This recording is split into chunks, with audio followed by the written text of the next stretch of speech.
গেরুয়া ঝড়ে উড়ে গেল বিরোধী মহাজোট। অসমে সরকার গঠনে হ্যাট্রিক বিজেপির। একক সংখ্যাগরিষ্ঠতা নিয়ে ক্ষমতায় ফিরছে বিজেপি। রাজ্যের ৯০টি আসনে প্রতিদ্বন্দ্বিতা করেছিল বিজেপি এবং এর মধ্যেই ৮২টি আসনে জয়ী বিজেপি। এনডিএ জোট লাভ করেছে মোট ১০২ আসন। এনডিএ জোটের দুই শরিক দল বিপিএফ ও অসম গণপরিষদ জয়ী ১০টি আসনে, বিপরীতে ১৯টি আসনে সীমিত কংগ্রেস। গত নির্বাচনের তুলনায় 10টি আসন হারিয়েছে জাতীয় কংগ্রেস। ২১টি আসনে জয়ী বিরোধী মহাজোটের ৩ গগৈয়ের মধ্যে পরাজিত 2 গগৈ। শিবসাগর আসনে হেরেছেন গৌরব গগৈ, খুয়াংয়ে হেরেছেন লুরিনজ্যোতি গগৈ।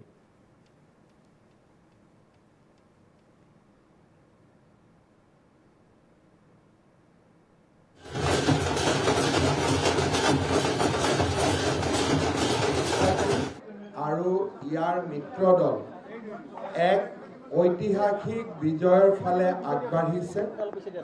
স্বাধীনোত্তৰ অসমত এটা ৰাজনৈতিক শক্তিয়ে ১০০টাতকৈও অধিক আসন লাভ কৰা এয়া প্ৰথম।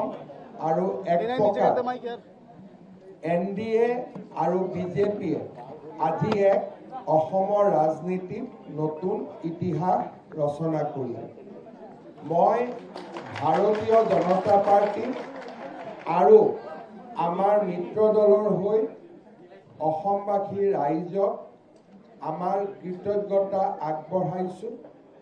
শিৰ নত কৰি প্ৰতিগৰাকী অসমবাসী ৰাইজক আমি তেওঁলোকৰ শ্ৰীচৰণত সেৱা আগবঢ়াইছোঁ আৰু অসমবাসী ৰাইজক এই ঐতিহাসিক বিজয়ৰ মুহূৰ্তত আমি অত্যন্ত বিনম্ৰতাৰে সৈতে ক'ব বিচাৰিম যে নিৰ্বাচনৰ সময়ত আমি আপোনালোকক দিয়া প্ৰতিটো প্ৰতিশ্ৰুতি পালন কৰাৰ বাবে আমি নিষ্ঠাৰে সৈতে কাম কৰিম।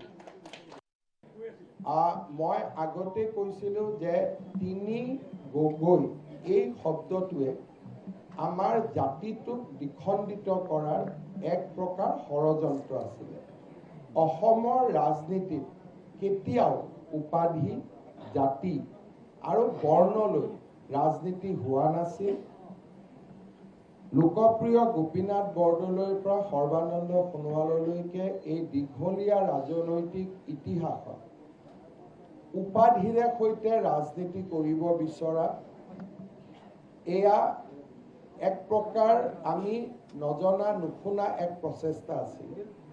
যদি আপোনালোকে গোপীনাথ বৰদলৈৰ পৰা সৰ্বানন্দ সোণোৱাললৈকে ৰাজনৈতিক ইতিহাস চায়, কেতিয়াও উপাধিৰে ৰাজনীতি কৰিব কোনেও বিচৰা নাছিল, কংগ্ৰেছেই হওক বিজেপিয়ে হওক। এইবাৰ প্ৰথম উপাধিৰে সৈতে ৰাজনীতি কৰিব বিচৰা হৈছিল। তাক ৰাইজে প্ৰত্যাখ্যান কৰিছে। আৰু মই আগতে কৈ অহাৰ দৰে যে আমাৰ ভাৰতীয় জনতা পাৰ্টিৰ মঞ্চত গগৈও আছে, বৰগোহাঁইও আছে, বুঢ়াগোহাঁইও আছে, দাস কলিতা কোচ ৰাজবংশী, পাহাৰ ভৈয়ামৰ জনজাতীয় সকলো লোকৰ সমাৱেশ আমাৰ ভাৰতীয় জনতা পাৰ্টিত আছে।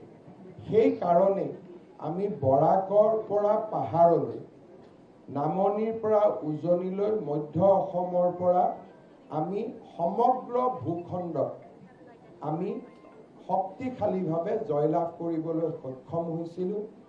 অসমৰ ৰাইজে এই ৩ গগৈ ৰাজনীতিক দৃঢ়তাৰে সৈতে প্ৰত্যাখ্যান কৰিলে আৰু 2জন গগৈক অসমৰ ৰাইজে নিৰ্বাচনত পৰাজিতও কৰিলে।